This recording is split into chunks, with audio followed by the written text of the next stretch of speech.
can't be the only person who feels this way, but many of my memories in life are connected to food. Like on my 10th birthday, we went to the pizzeria of my childhood. It was where my family always went, like every Saturday. There's something unique about the first bite taken of simple food that's cooked really well. I respect the complex world of fine dining and French cooking, but that's not where my passion lies. For me, it's a cup of coffee at 5 a.m., firing up the Traeger, and enjoying the mountain view.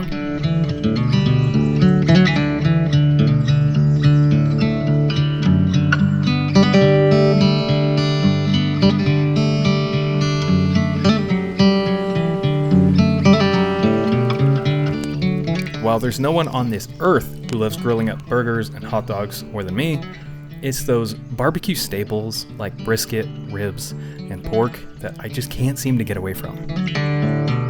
Maybe you've experienced this too. It's the same story playing out in one of two ways. I'm in bed at night after cooking for my extended family, which is huge, and I'm feeling either a calm sense of well-earned peace or absolute interpersonal turmoil because I screwed something up. It's like, after all these years of doing this, how did I still manage to mess something up? But I keep coming back to it. And so do you.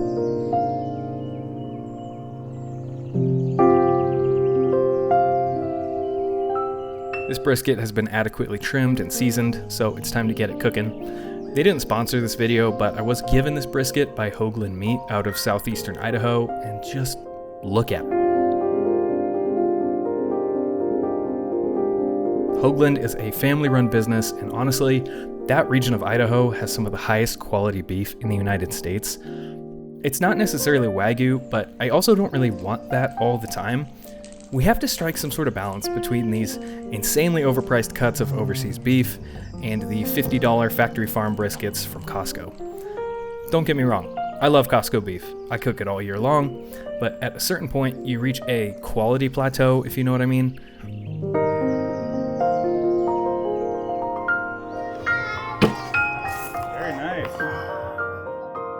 Plus, this beef from Hoagland is extremely fairly priced for the quality that you're getting. That few extra dollars is so worth it. Smoking this bad boy at 220, probably until it reaches close to 180 or 185 internal. Most people wrap their briskets right at 165, but I let it cruise on there for a lot longer so that the outside gets nice and barky. This tiny little cooking chamber on the Traeger Ranger probably has a crazy amount of hotspots that I haven't figured out yet because this is only my first time using it, but we'll cross that bridge when we come to it.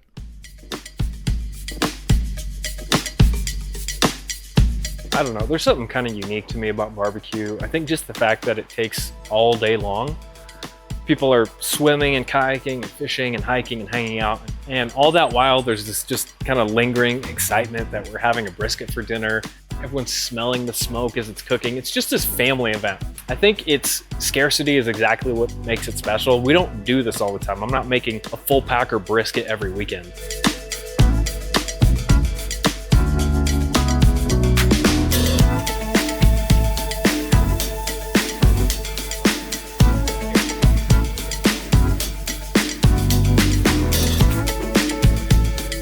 While I have a YouTube channel dedicated to cooking, my family eats like most families during the week. We have chicken, rice, vegetables, chicken, rice, vegetables, or just spaghetti.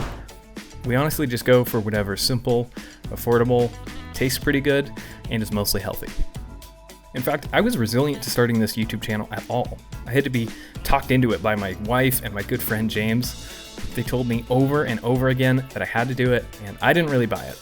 I was plagued by that same imposter syndrome that I feel today. I'd tell them I'd burned too many ribs or oversalted too many steaks, let alone teach people how to cook. But if I've noticed any change, it would be that while those things still happen, they happen a lot less. And sometimes I wonder if the answer to my tormented brain after a huge cooking mistake is not the acceptance of failure, but the rejection of it. See, the probe is reading 201, which would mean like it's going to be done really soon, but I'm guessing the probe is in like a pocket of fat or something, so it's reading higher. But when I poke in different spots of the brisket, we're averaging around like 190. So that's going to give you a more accurate reading than just a single probe, because you don't know where that thing's sitting necessarily. For me, the best part is seeing people love something that I made for them, even if they don't say it with their words. Especially if they don't say it with their words. When the food is good, conversation is good. And when conversation is good, laughter is loud at the dinner table. And that is the best part of it for me. I can see where this went so wrong. I really like that it has this locking mechanism keeping everything airtight. Honestly, I've always dreamed of having something like this to cook with while tent camping or staying in a cabin. The mountains feel like the perfect place for smoked meat, but it just always seems impractical to load up an entire smoker, pellet or otherwise, just for 1 or 2 meals. But this little Traeger briefcase, I could get used to it. That pizza shop from my 10th birthday is closed now. In fact, it has been for almost 15 years. And to be honest, I don't know if that pizza was really as good as I remember, or if it was just so good because I was 10 and I was with all my friends. But either way, it doesn't matter, because the memory is still there. So I take comfort in knowing that my kids are going to grow up feeling the same way about my cooking. I'd like to think that one day, when I'm gone, they'll miss my barbecue, simply because it was Dad's. Even though I really know that a lot of times it actually sucked. So, how did this brisket turn out? Well, I'm not going to squeeze it, and I'm not going to do the bend test, because I didn't make it for you. I made it for them.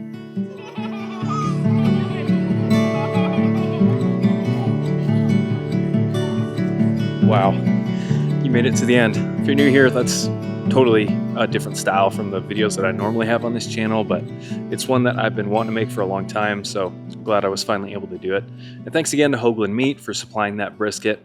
If you are new here, one of my favorite videos that I made recently was 10 secrets that you have to know about cast iron. Whether you're brand new to cast iron or you've been using it for a long time, there's probably 2 or 3 things in that video that you already knew, but there's going to be a lot of stuff that you didn't know as well. If you haven't already subscribed, that'd be great. It's good to have you here. Maybe drop a like or comment. Let me know what you thought. And if you want to see more videos like that, or if you don't. All right, my friends, thanks for watching. Peace.